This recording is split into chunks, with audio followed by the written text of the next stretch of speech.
மயிலாடுதுறையில் வட்டாட்சியரின் போலி முத்திரை மற்றும் கையெழுத்தை பயன்படுத்தி நில மோசடி செய்யப்பட்டதாக அளிக்கப்பட்ட புகார் மீது 2 ஆண்டுகளாகியும் எந்த நடவடிக்கையும் எடுக்கப்படாததை கண்டித்து புகார்தாரர் தனது மனுவை திரும்பப் பெறக் கோரி மயிலாடுதுறை மாவட்ட ஆட்சியர் மக்கள் குறைதீர் கூட்டத்தில் மனு அளித்து நடவடிக்கை எடுக்க கோரிக்கை விடுத்துள்ளார். வழக்கறிஞர் கதிரவன் என்பவர் அளித்த மனுவில், கடந்த 2 ஆண்டுகளுக்கு முன்பு மணக்குடி வருவாய் கிராமத்தில் சுமார் 3 ஏக்கர் சமுதாய பட்டா நிலத்தை வட்டாட்சியரின் போலி முத்திரை மற்றும் கையெழுத்தை பயன்படுத்தி வடிவேல் பிள்ளை என்பவர் அபகரித்துள்ளார். இது தொடர்பாக நான் புகார் அளித்திருந்தேன். இந்த புகாரின் அடிப்படையில் வருவாய் கோட்டாட்சியர் அலுவலகத்தில் 2 முறை நேரில் அழைத்து விசாரணை நடத்தப்பட்டது. ஆனால் கடந்த 2 ஆண்டுகளாக எனது மனு மீது எவ்வித நடவடிக்கையும் எடுக்கப்படவில்லை.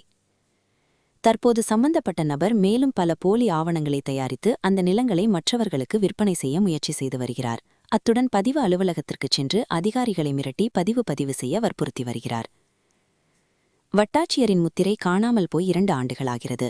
இந்த விவகாரத்தில் வட்டாட்சியரோ அல்லது வருவாய் கோட்டாட்சியரோ இதுவரை காவல்துறைக்கு எந்த புகாரும் அளிக்கவில்லை. மயிலாடுதுறை மாவட்டத்தில் இதே முத்திரையை பயன்படுத்தி மேலும் பல போலி ஆவணங்கள் தயாரிக்கப்பட்டிருக்கலாம் என நான் சந்தேகிக்கிறேன்.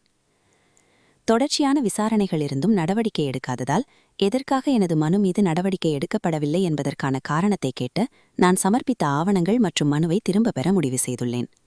உரிய தீர்வுக்காக மேல்நிலை அதிகாரிகளை அல்லது நீதிமன்றத்தை அணுக உள்ளேன். இந்த விவகாரத்தில் உரிய விசாரணை நடத்தி நடவடிக்கை எடுக்க வேண்டும் என அவர் வலியுறுத்தியுள்ளார். ஒரு கம்ப்ளைண்ட் கொடுத்திருந்தேன். அந்த கம்ப்ளைண்ட் கொடுத்து என்னை 2 முறை வருவாய் கோட்டாட்சியர் அவர்கள் அவங்களோட ஆஃபீஸ்க்கு சம்மன் அனுப்பிச்சு விசாரிச்சாங்க. இந்த 2 வருட காலமாக என்னோட மனு மீது எந்த விதமான நடவடிக்கையும் எடுக்கல. சப்சிக்வெண்ட்டாக அவர் என்ன பண்ணுறாரு, அடுத்தடுத்து மேலும் பிற போலி ஆவணங்களை தயார் செய்து அந்த நிலங்களை மேற்படி பல்வேறு நபர்களுக்கு விற்பனை செய்யறதுக்கு தயாராகிட்டு வராரு. அந்த போலி ஆவணங்களின் அடிப்படையில் ரிஜிஸ்டர் ஆஃபீஸில் போய் சார் பதிவாளர், மாவட்ட பதிவாளர் அவங்களெல்லாம் மிரட்டி ரிஜிஸ்ட்ரேஷன் பண்ணுறதுக்கு வற்புறுத்திட்டு இருக்காரு.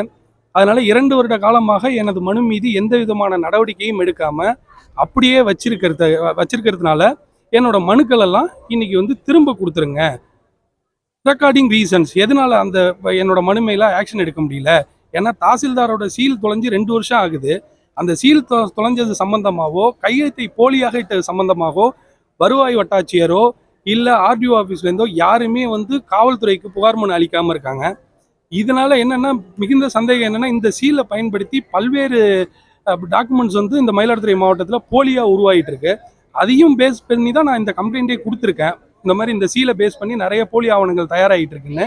ஆனால் இது நாள் வரை எனது மனு மீது எந்த விதமான நடவடிக்கையும் எடுக்காத விட்டு நான் அப்ராப்ரியேட் ஃபாரம் நான் போய் என்னோட ரெமிடியை தேடிக்கிறேன்னு என்னோட பெட்டிஷன்ஸ் எல்லாத்தையும் கலெக்டர்கிட்டேருந்து ஆர்டிஓட்டேருந்து எல்லார்ட்டையும் எதனால எனது மனு மீது நடவடிக்கை எடுக்க முடியல, 2 முறை என்னை அழைத்து விசாரணை செய்தும் எதனால் எனது மனு மீது நடவடிக்கை எடுக்க முடியவில்லை என்ற காரணத்தை கூறி எனது மனு அது சம்பந்தமாக நான் தாக்கல் செஞ்ச அனைத்து ஆவணங்களையும் திரும்ப பெறுமாறு கேட்டு இன்னைக்கு மனு கொடுத்துருக்கேன் சார்.